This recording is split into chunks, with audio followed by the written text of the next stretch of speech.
Hello दोस्तों, आपका अपना यूट्यूब चैनल विद्या बिंदु पर सभी का स्वागत है। आज जो है हिस्ट्री के इंटर के जो चौथा चैप्टर है उसमें 25 क्वेश्चन जो बाकी रह गया था उसको आज हम लोग सॉल्व करेंगे। तो देखते हैं आपका ये जो 25वां क्वेश्चन है, 25 में है आपका, कह रहा है कि रेड हो गया ना, काला कर लेते हैं। किस काल में वर्ण व्यवस्था वंशानुगत जाति में परिवर्तित हो गई?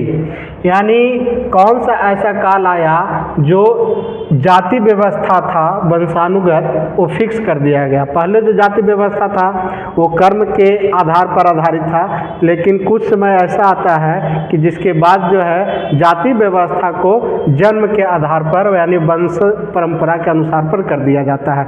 जिस वंश में जो जन्म लेगा वो उसी जाति में फिक्स कर दिया गया। तो ये कौन से काल में हुआ? उत्तर वैदिक काल है, गुप्त काल है, महाजनपद काल है कि मौर्य काल है? तो इसका जो सही आंसर हो जाएगा वो ए नंबर ऑप्शन सही हो जाएगा, उत्तर वैदिक काल में।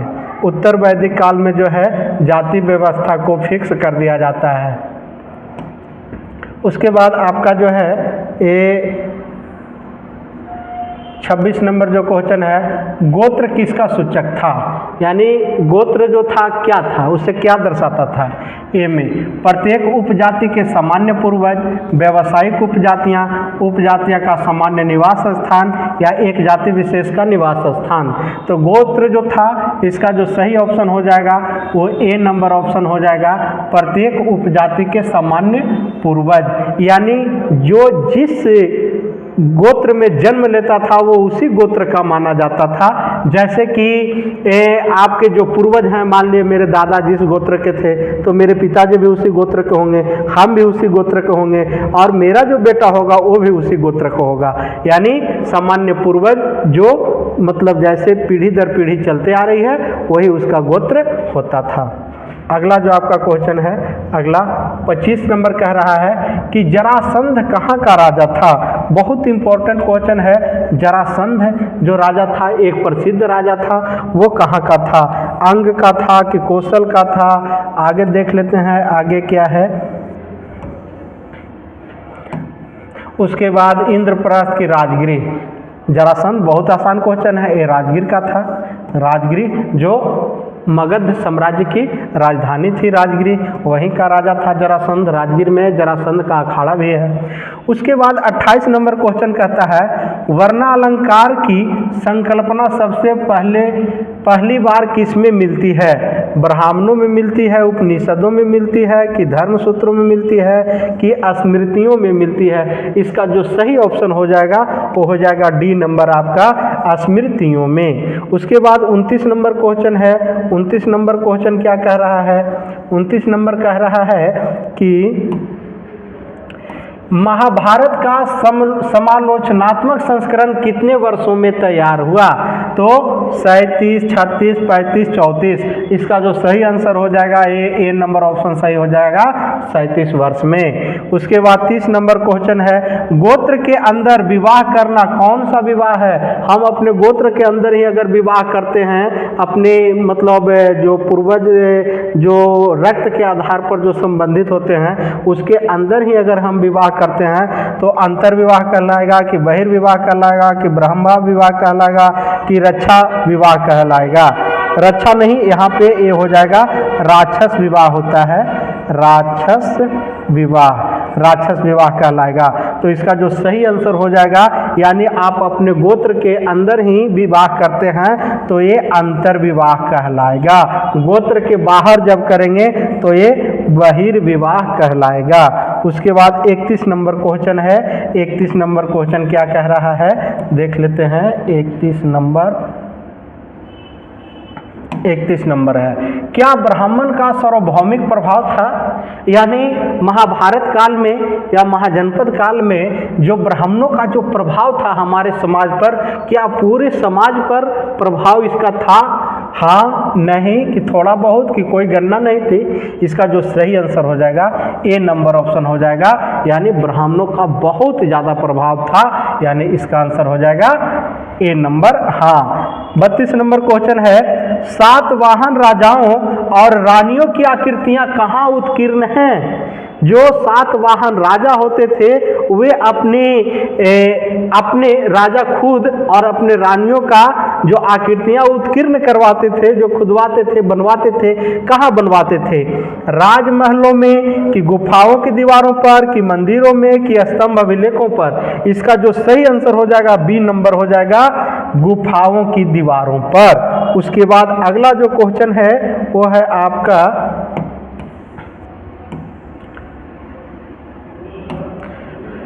द्रोण अद्वितीय तीरंदाज किसको बनाना चाहते थे? गुरु थे द्रोणाचार्य, वो किसको सबसे बड़ा तीरंदाज, बहुत बड़ा धनुर्धर बनाना चाहते थे? अर्जुन को, कि नकुल को, कि एकलव्य को, कि सहदेव को? इसका सही आंसर हो जाएगा ए नंबर ऑप्शन, अर्जुन को। अर्जुन को द्रोणाचार्य जो थे वो बहुत बड़ा धनुर्धर बनाना चाहते थे। उसके बाद 34 नंबर, मनु स्मृति में कितने प्रकार के विवाह का वर्णन किया गया है? कितने प्रकार का विवाह का उल्लेख किया गया है? 4, 6, 8, 10। इसका सही आंसर हो जाएगा 8। 8 प्रकार के विवाह का उल्लेख मनु स्मृति में किया गया है। उसके बाद आपका जो अगला क्वेश्चन है वो कह रहा है 35 नंबर। 35 नंबर क्वेश्चन है, ऋग वैदिक समाज कैसा समाज था? पितृ सत्तात्मक था, कि मातृक सत्तात्मक था, कि ए और बी दोनों था? एक डी में होगा, इनमें से कोई नहीं। इनमें से कोई नहीं, कोई नहीं। कैसा समाज था? तो इसका जो सही आंसर हो जाएगा वो हो जाएगा ए नंबर ऑप्शन, पितृ सत्तात्मक। ऋग वैदिक काल पितृ सत्तात्मक समाज था, लेकिन यही जो हड़प्पा काल अगर रहेगा तो हड़प्पा काल मातृ सत्तात्मक समाज था। उसके बाद आपका अगला क्वेश्चन देख लेते हैं। अगला क्वेश्चन क्या कहता है? अगला है 36 नंबर, नंद वंश का संस्थापक कौन था? महापद्य नंद था, कि धनानंद था, कि पुष्यमित्र शुंग था, कि चंद्रगुप्त मौर्य था? बहुत अच्छा क्वेश्चन है, बहुत इंपॉर्टेंट वे है। इसका सही आंसर हो जाएगा नंद वंश के संस्थापक महापद्य नंद था। उसके बाद अंबा अंबालिका किसकी पत्नियां थीं? चित्रांगदा की थी, कि विचित्र वीर की थी, पांडु की, दुर्योधन की? इसका जो सही आंसर हो जाएगा वो बी नंबर ऑप्शन सही हो जाएगा, विचित्र वीर की। यानी अंबा अंबालिका किसकी पत्नियां थी? विचित्र वीर की। अगला जो क्वेश्चन है वो देख लेते हैं। अगला क्वेश्चन क्या कह रहा है? थोड़ा सा इधर चल जाए यार। अगला क्वेश्चन है आपका 38 नंबर। 38 नंबर क्वेश्चन कह रहा है, महर्षि व्यास द्वारा उत्पन्न संतान थी। महर्षि व्यास के द्वारा उत्पन्न संतान कौन कौन थे? पांडु, विदुर, धृतराष्ट्र, इनमें सभी? तो इसका जो सही आंसर हो जाएगा डी नंबर ऑप्शन हो जाएगा, इनमें सभी। 38 का हो जाएगा इनमें सभी। उसके बाद 39 नंबर है, घटोत्कच किसका पुत्र था? युधिष्ठिर का था, कि अर्जुन का था, कि दुर्योधन का था, कि भीम का था? इसका जो सही आंसर हो जाएगा वो हो जाएगा, इसका जो घटोत्कच किसका पुत्र था तो ये हो जाएगा आपका भीम की, यानी आपका डी नंबर ऑप्शन सही हो जाएगा, घटोत्कच भीम के पुत्र था। उसके बाद आपका अगला जो क्वेश्चन है ये देख लेते हैं, बहुत बढ़िया क्वेश्चन है। 41 नंबर, भीम ने हिडिंबा के साथ कौन सा विवाह किया था? विवाह के जो प्रकार हैं वो 8 प्रकार के विवाह होते हैं। तो 8 प्रकार में ये जो भीम जो थे हिडिंबा के साथ कौन सा विवाह किया था? आर्ष विवाह, राक्षस विवाह, गंधर्व विवाह, कि देव विवाह? इसका जो सही आंसर हो जाएगा वो सी नंबर ऑप्शन सही हो जाएगा, गंधर्व विवाह। उसके बाद 41 नंबर क्वेश्चन है, द्रौपदी किसकी पत्नी थी?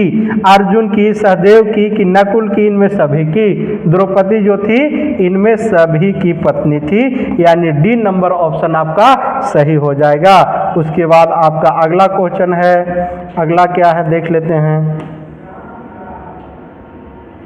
बहुत बढ़िया क्वेश्चन है अगला 42 नंबर, सुत्त पिटक किस धर्म से संबंधित है? सुत्त बौद्ध धर्म, जैन धर्म, हिंदू धर्म, सिख धर्म? बहुत हल्का क्वेश्चन है, बहुत आसान भी है। सुत्त पिटक बौद्ध धर्म से संबंधित है। पिटक का मतलब क्या होता है? पिटक का मतलब होता है टोकरी। क्या होता है? टोकरी। यानी कौन सी टोकरी? ज्ञान की टोकरी। यानी बौद्ध धर्म की 3 टोकरी है, 3 महत्वपूर्ण टोकरी है जिसे पिटक कहा गया है। ये कौन कौन सा है इसको देख लेते हैं। एक तो है सूत पिटक, दूसरा का नाम है विनय पिटक और तीसरा का नाम है अभिधम पिटक।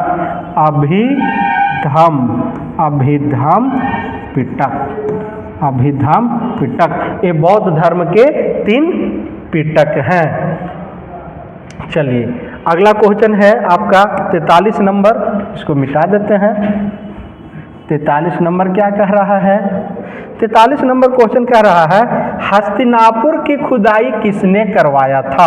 बहुत बढ़िया है। हस्तिनापुर की खुदाई बीबी लाल, माधव लाल, दयाराम साहनी कि राखलदास बनर्जी?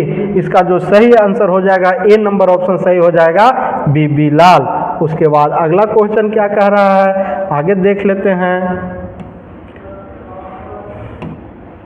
कह रहा है थोड़ा सा नीचे आ जाएगा ये, हाँ 44 नंबर, धर्मशास्त्र को कहा जाता है, क्या कहा जाता है? स्मृति कहा जाता है कि पिटक कहा जाता है कि और क्या कहा जाता है? महाकाव्य कहा जाता है कि इनमें से कोई नहीं? क्या कहा जाता है? इसका जो सही आंसर हो जाएगा आपको धर्मशास्त्र को स्मृति कहा जाता है। इसका जो 44 नंबर का सही आंसर हो जाएगा वो ए नंबर ऑप्शन सही हो जाएगा, यानी कि स्मृति कहा जाता है। उसके बाद 45 नंबर क्वेश्चन देखते हैं क्या है। 45 नंबर क्वेश्चन है, कह रहा है थोड़ा सा और छोटा बस, ठीक है। 45 नंबर क्वेश्चन है, कह रहा महाभारत के किस पर्व में वर्ण व्यवस्था का उल्लेख मिलता है? आदि पर्व में कि भीष्म पर्व में कि शांति पर्व में कि इनमें से कोई नहीं? वर्ण व्यवस्था, जाति व्यवस्था का वर्णन किस में मिलता है? इसका जो सही आंसर हो जाएगा सी नंबर ऑप्शन सही हो जाएगा, यानी कि आदि शांति पर्व में। शांति पर्व में जो है वर्ण व्यवस्था का उल्लेख है। 46 नंबर क्वेश्चन कह रहा है ऋग्वेद के पुरुष सूक्त में सर्वप्रथम किस वर्ण का उल्लेख मिलता है? ब्राह्मण का मिलता है कि क्षत्रिय का कि वैश्य का कि शूद्र का? ये शुद्ध नहीं होगा, शूद्र होगा, टाइपिंग मिस्टेक है, शूद्र होगा कि शूद्र का? इसका जो सही आंसर हो जाएगा वो हो जाएगा आपका ए शूद्र का, डी नंबर ऑप्शन सही हो जाएगा। ऋग्वेद के पुरुष सूक्त में सर्वप्रथम शूद्र का उल्लेख मिलता है। अगला जो क्वेश्चन है आपका वो देख लेते हैं क्या कह रहा है।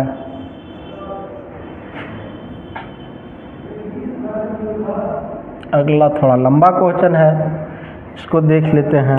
ये कह रहा है 47 नंबर में चंडाल अस्पृश्य माने जाते थे और जब भी वह नगर में आते थे तो उन्हें लकड़ी की आवाज करके आना पड़ता था ताकि लोग उन्हें देखने के दोष से बच सके।